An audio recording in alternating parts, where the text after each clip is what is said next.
A scruffy dog followed me home after a late shift. I let it sleep on my couch. At 2:13 a.m., it sat up, looked me in the eyes, and spoke my name.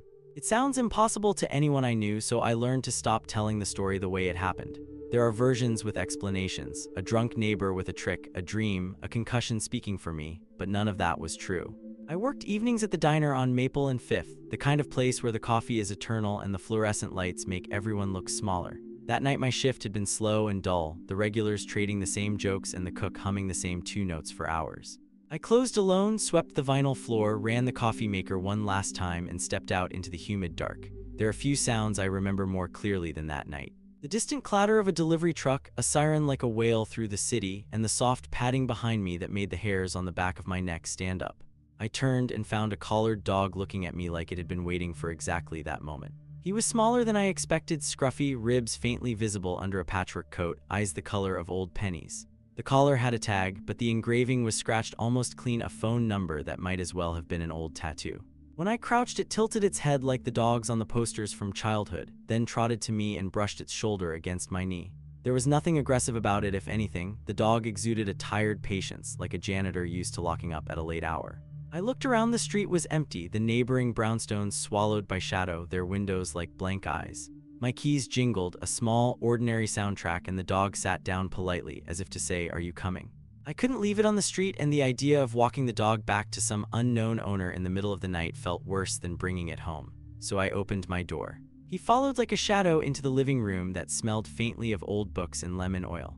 He leapt onto the couch with the grace of someone who had never been told no, folded into a puddle of fur, and let out a sigh that sounded like a little storm. I made coffee more out of habit than desire and sat at the kitchen table watching him tuck his nose beneath an elbow. The streetlight painted bars of gold across the living room rug, and for a little while everything felt like a quiet, unremarkable rescue story. I meant to call someone, post a photo on the neighborhood page, check for lost dog flyers the next morning. But I had bills to think about and a night shift tomorrow, and my God, how could I leave this creature out there when the city felt like it might forget it? So I told myself I would be careful, I would look after him for one night and figure things out in the light. He accepted the plan with a lazy blink. I checked his collar again under better light. The engraving looked like a jumble of letters and numbers, a partial name maybe, and a smudged area where something important had been worn away. I took a photo and posted it to the neighborhood board, hands shaking a little as if the camera were heavier than it should be. Replies came slow until someone typed, "That looks like Rusty from 412, and then my phone buzzed with two more messages in quick succession.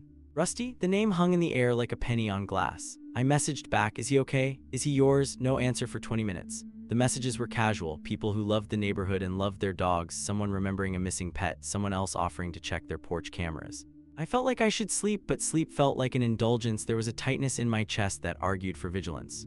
So I brewed another pot, turned the lamp low, and sat on the end of the couch where he had curled, listening to the city settle. He snoozed, small noises of sleep escaping him, an occasional breath, a whisker twitch, a little rasp that could have been a human sob hidden in fur. I told myself stories about his day, left at the gate by mistake, slipped a collar at a park, the neighbor's night shift worker who forgot, and each story made him more anonymous and therefore more in need of me.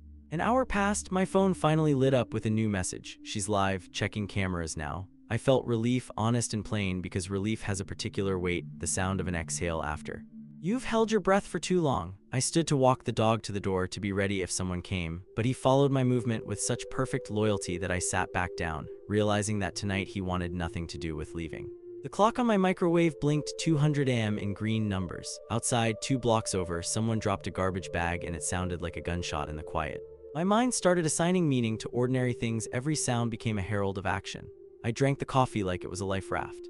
At 207 a.m., the neighbor from 410 knocked quietly on my door. She had a flashlight and a tired smile and said she hadn't seen Rusty out earlier, but she would keep looking. I thanked her, told her to call if she saw him, and felt absurdly responsible for a small animal that wasn't even mine. When she left, the house seemed emptier, but the dog moved closer, as if to fill the space with his breathing. I watched his sleep deepen, and my eyelids thinned like the curtains at dawn. Then, at 213 a.m., something impossible happened. He sat up so suddenly that I thought he had been stung. The furniture creaked, and for a split second his animal face rearranged itself into something more concentrated, almost human. He locked his gaze on me with a steadiness that made my stomach drop, and then, with a voice that sounded like wind through a hallway and the soft rattle of old teeth, he said my name. I don't know how to explain the sound beyond that it wasn't exactly words shaped by a human mouth, but it was unmistakable and directed only at me. The apartment held its breath, even the old radiator seemed to pause in the line. I remember the way my hands went numb, not with cold, but with the sudden impossibility of the universe rearranging itself. I think I said something stupid, a joke, an exhale, a syllable none of which mattered because the sound had already passed. He blinked in the way dogs blink, slow and trusting, then hopped down from the couch and padded to the kitchen. He nosed the cabinet where I kept the box of tea bags, dragged a bag out and placed it at my feet like an offering. Then he turned to me and wagged, a familiar dog gesture that somehow carried the weight of something ancient and intent. I collapsed back on the couch, the world suddenly too big and too small at once, and sat with a question growing at the base of my throat. Who was he really? Why did he know my name? And what was I going to do now that the ordinary rules had slipped? I reached for my phone, but my fingers froze and no call came that night either. The dog slept on my living room rug like it had always belonged there, chest rising and falling with a quiet, steady rhythm that should have soothed me, but instead kept me awake. I sat on the edge of the couch watching every twitch of its ears, every soft inhale, waiting for something impossible to happen again. My phone lay face down on the coffee table. Outside, the streetlights hummed inside. The house felt simultaneously too small and too full, as if the space between the walls had been rearranged without my permission. I finally reached for a blanket and spread it over the dog, because small, tender gestures are what people do to prove to themselves they're still human. The animal's eyes opened, dark and knowing, and it turned its head as if to say thank you. It didn't need to speak to make me feel ridiculous and grateful at the same time. It'd been told to keep the animal, to hide it, to say nothing. Those were instructions I kept replaying in my head like a scratched record. I obeyed them because fear makes you obedient, even to things you don't understand. Minutes stretched into an hour, then I realized I hadn't eaten, so I padded into the kitchen. The dog rose and followed, padding behind me with the sound of a metronome. I poured myself a glass of water, unaware I was holding my breath, then set it down and turned. The dog watched me with the intensity of a thing that had watched people for a long time and learned what was necessary to learn.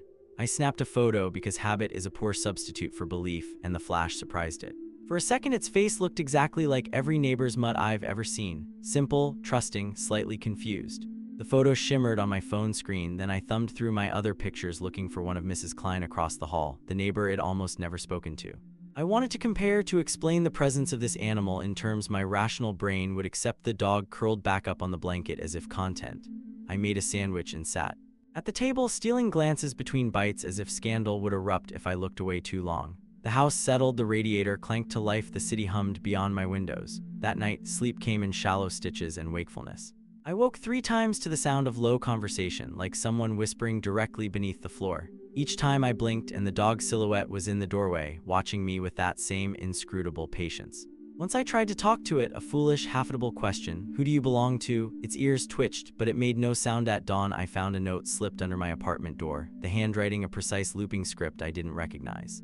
It said only, "You were warned." I almost laughed at the melodrama, then thought of the animal at my feet, thought of how the dog had looked at me like it held my number in a phone it would never call.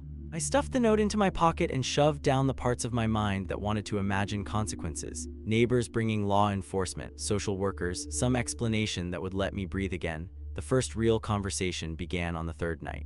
I was exhausted. Exhaustion thins patience and emboldens people to do things they otherwise wouldn't. The dog had been lying next to me on the couch while I stared at my laptop, the cursor pulsing like a heartbeat. I closed the laptop and said, voice quieter than I meant it to be, "If you can talk, speak now.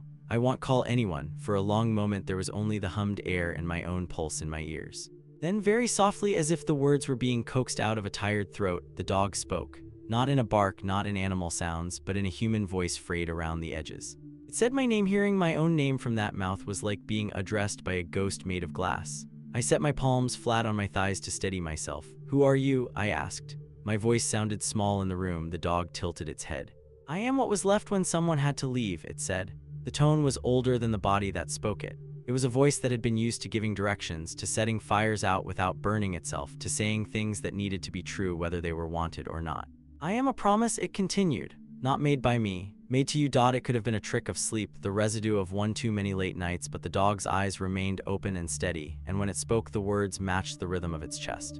I felt foolish and terrified all at once, a child being pulled into a story that didn't belong to me. "Why me?" I asked. "What promise?" The dog's mouth moved, and within its sentences a map of other people's lives unfolded. It spoke of houses that have long cries under the floorboards, of a neighbor who talks to the plants and remembers everyone's birthdays, but forgets the faces of the living, of a key hidden behind a loose brick in the alley wall, a key that opens the back shed at the end of the block, of names that should not be spoken after dusk. This is nonsense. I said aloud because saying something was better than hearing nothing at all. It isn't nonsense, the dog said. You're small enough to listen and big enough to act. You're the one who picked me up, which means you are the one they chose. Who chose me? It felt like the room had narrowed until only the dog and I remained, and the rest of the world had been edited out of frame. It doesn't matter what they are called, it replied. What matters is what you will do with what you find. The dog rose then, slowly, and padded to the window. It placed its front paws on the sill and stared down at the street as if I were no longer part of the room. The light through the glass made its coat look like a memory. Tonight, it said, you will see what you need to see. Be ready. Bring both keys. I had no keys that felt relevant to a midnight errand. The dog must have seen that in my face because it turned and looked back at me with something like pity. You have 3 keys, it said. The key you use for the front door, the key you keep on the ring for the blue locker at work, and the key they left in the book you forget you own. I thought of my front door key and the work key, and a small key taped inside an old book of recipes my grandmother had given me when I moved out years ago, an inconsequential item I'd forgotten about until the dog mentioned it. The mention of it slammed a closet door in my head and the sound felt final. I hadn't opened that book in years. I remembered now that when my grandmother gave it to me, she had pressed the key into my hand and said, keep this safe. She had never explained what it opened. Why those keys? I asked. What do they unlock? The dog watched me as if to measure whether I would be brave enough to carry the question the rest of the way. They don't unlock what you think, it said. They are not doors but permissions. One lets you cross the street that doesn't exist during the day. One opens silence. The third returns what was lent. I wanted to ask what any of that meant, but the way the words were folded around meanings I couldn't clasp made it clear the answers wouldn't be simple. The dog padded back to my feet and lay down, eyes half closed. Go to sleep, it said finally. Save your worry for later. I didn't sleep. Instead, I sat with the kitchen light on, the cookbook on the counter as if some small ritual had reawakened it. I thumbed it open to the back to where loose pages sometimes hide notes. The key was there, taped to the inside of the binding like a secret that had been waiting for me to remember its existence. I held it in my palm and felt the metal's dull cold. It meant something I didn't know what, but the cold was confirmation. The night came and went, and dawn folded into my apartment with the same hesitant politeness as always. I told myself the dog would leave when Mrs. Klein noticed it missing, that normality would resume. I told myself the dog's words were the theatrics of a creature trained to comfort a crowd. But by late afternoon, items began to move in the corners of my perception like fish beneath water. Small signs that whatever had stepped into my life didn't plan to step out. That evening, the dog stayed by the door, its ears pricked. I could feel its attention like an electric current at my back. It refused to look at me. At 7, the doorbell rang, not the neighbor's polite chime, but a rhythm that felt like a statement. I opened the door expecting Mrs. Klein's face or a courier. Instead, the hallway was empty. At my feet lay a single envelope, the flap unsealed. Inside was a photograph. I picked it up with fingers that were suddenly clumsy and knew, before I even saw the image, that the photograph would change the way I understood the dog and the promise in every ordinary day up until that moment. The photograph was of my grandmother's back porch, taken from an angle I've never seen. There, in the shallow evening light, a dog that looked exactly like the one at my feet sat beside an old woman whose hair was gathered in a bun. The woman stretched a hand toward the dog, palm open in a way that looked like giving. In the center of the photo, half obscured by motion blur, something small and metallic glinted, a shape that might have been a key. On the back of the photograph, someone had written a single sentence in the same looping script that had slid a warning under my door the day I found the animal. Keep the promises, find the door. I looked at the dog. It stared back, and for the first time there was no human cadence to its voice when it spoke, only the low, clear timbre of a thing that has been guarding a secret for too long. Tomorrow, it said, we cross the street that doesn't exist in daylight. I had no idea what that meant. I had no reason to believe I would survive the crossing unscathed, and yet some part of me already had its coat on, its shoes laced.